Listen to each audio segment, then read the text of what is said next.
Olá, sejam todos bem-vindos ao canal Pleno Mistério e hoje falaremos de um caso que abalou o Brasil, o caso Daniela Pérez.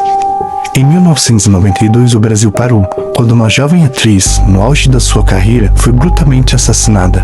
O que mais chocou o país não foi apenas o crime, foi quem fez isso.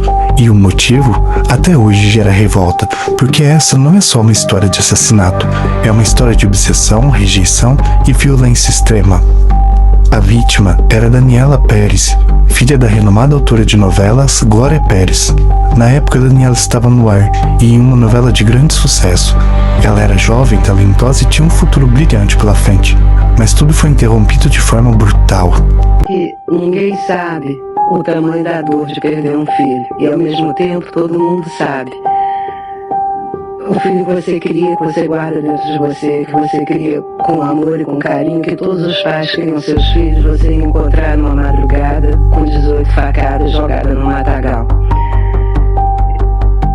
O que eu quero, como a minha família, sem ser movida por nenhum sentimento de vingança, mas nós queremos que a justiça seja feita. E quando nós falamos justiça, nós não estamos falando só na justiça formal, na justiça que vem de uma atuação correta da polícia, na justiça, justiça mesmo, juiz. Nós estamos nos dirigindo também à consciência da população, à consciência das pessoas.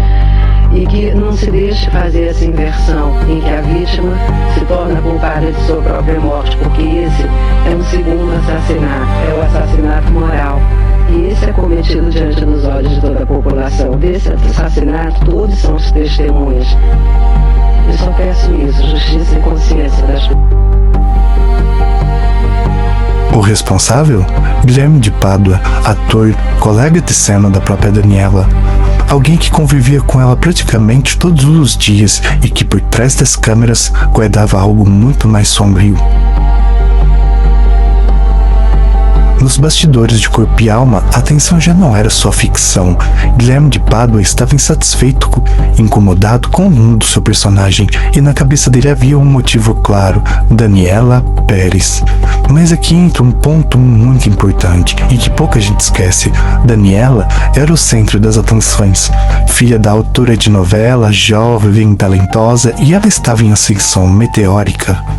A mídia acompanhava cada passo, entrevista, capas, holoforte, tudo girava em torno dela, e ela era vista como a promessa da televisão brasileira.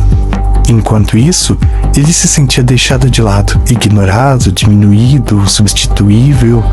E o que começou como uma frustração profissional foi crescendo, virou comparação, virou ressentimento, e segundo os relatos na época, ele passou a enxergar Daniela não só como colega, mas como símbolo de tudo aquilo que na visão dele estava dando errado.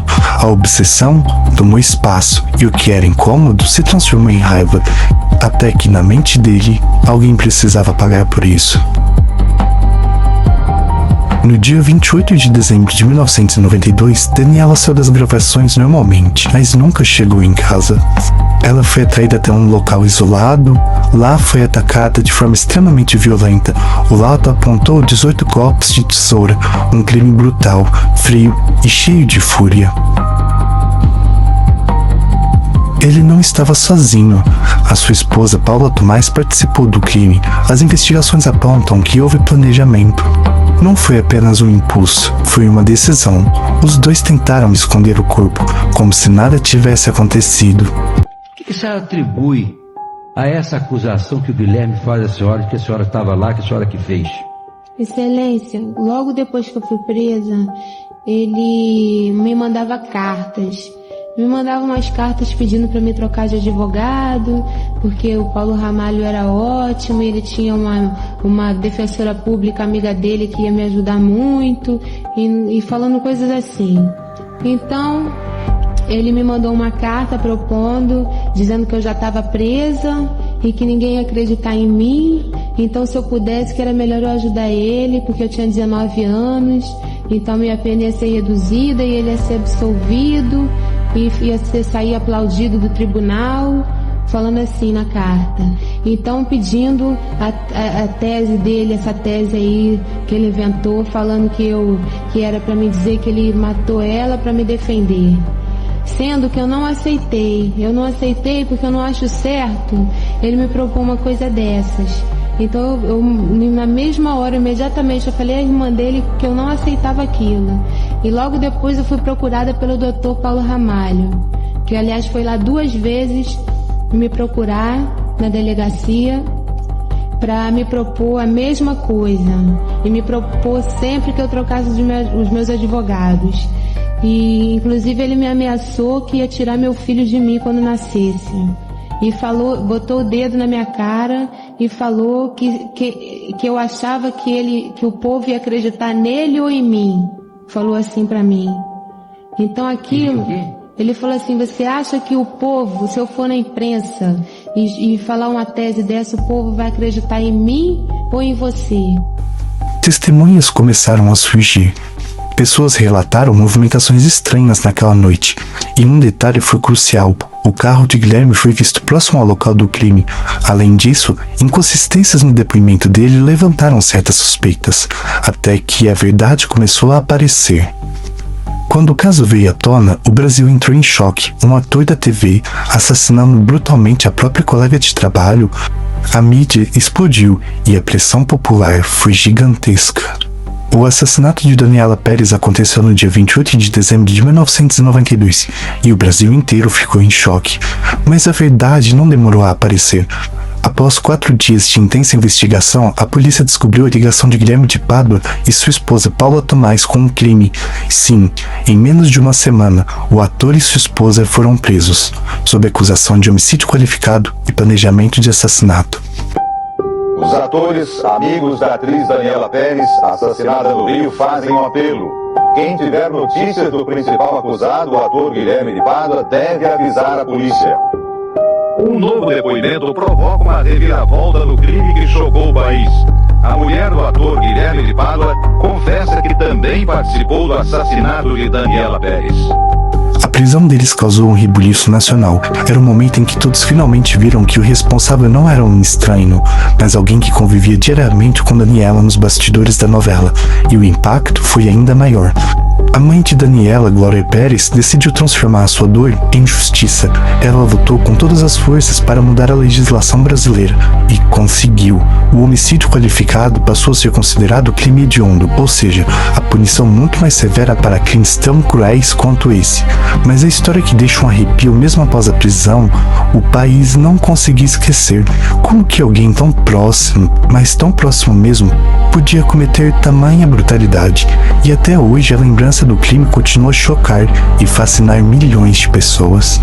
Mas a pergunta que ficou foi: ele era um psicopata? Especialistas apontam traço de frieza, falta de empatia e comportamento manipulador. Mas o mais assustador é outro ponto: ele parecia uma pessoa comum, e o que torna tudo ainda mais perturbador. Anos depois, Guilherme de Pádua deixa a prisão. Para muitos, a justiça havia sido cumprida, para outros não. Do lado de fora, ele tentou reconstruir a própria vida, mudou de rumo, buscou novos caminhos, tentou se afastar do passado. Mas certos crimes não ficam no passado, eles continuam voltando vivo na memória coletiva.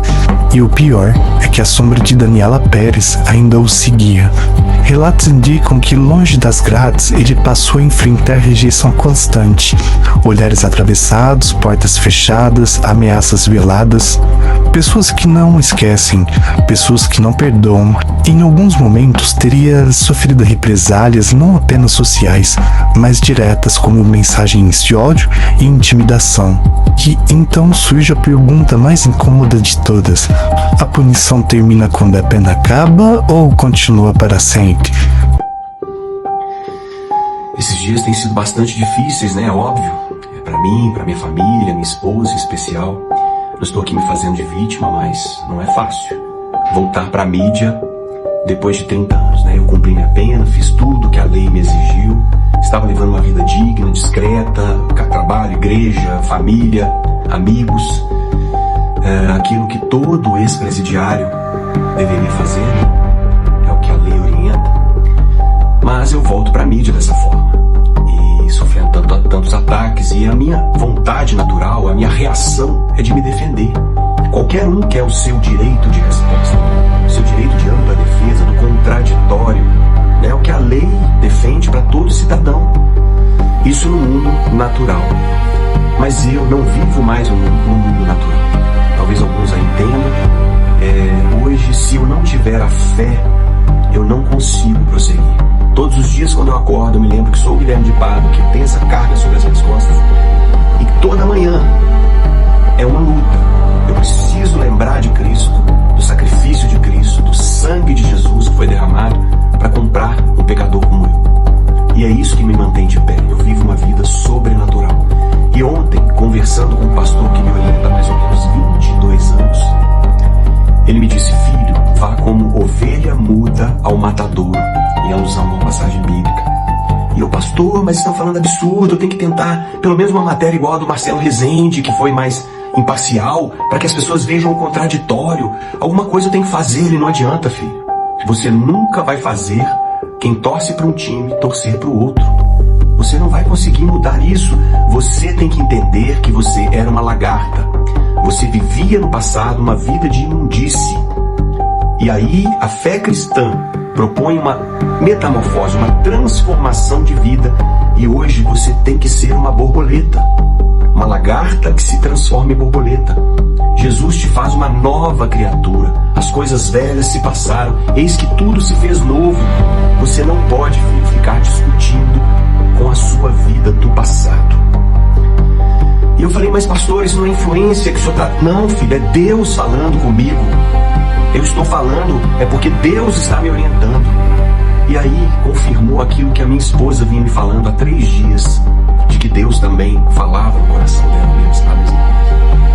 Eu relutei, eu queria me defender, eu queria ir contra, combater, mas eu não posso abrir mão da fé. Eu preciso viver no sobrenatural, porque senão eu não vou conseguir. E por causa disso, por causa da orientação do meu pastor, né? Da outra vez que eu me ausentei, de comentários de tudo, falaram que foi por outro motivo, dessa vez especularam, né? Desta vez eu estou dizendo, eu estou me ausentando e parando esse assunto por causa de uma orientação pastoral. Porque, como vemos aí no vídeo, depois de todo esse comentário dele, ele simplesmente se tornou hoje um homem de Deus arrependido por tudo que fez. Porém, nem todo arrependimento é para sempre. Em novembro de 2022, em Belo Horizonte, Guilherme de Pádua morreu aos 53 anos, vítima de um infarto fulminante.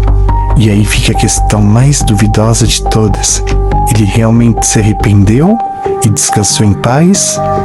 Ou só as mágoas e sentimentos ainda o acompanham? Curte, compartilhe e se inscreva. Muito obrigado.